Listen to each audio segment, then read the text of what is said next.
Çektiklerim değmezmiş sana, bilseydim sever miydim ben seni?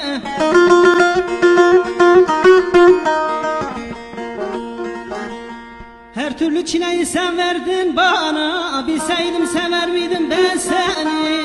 Zalim ben seni, hain ben seni, soysuz ben seni.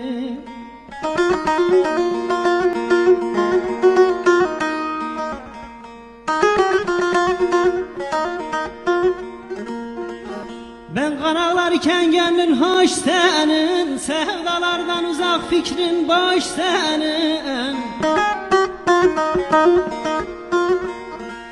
Çünkü sevemezsin, kalbin taş senin, bilseydim sever miydim ben seni?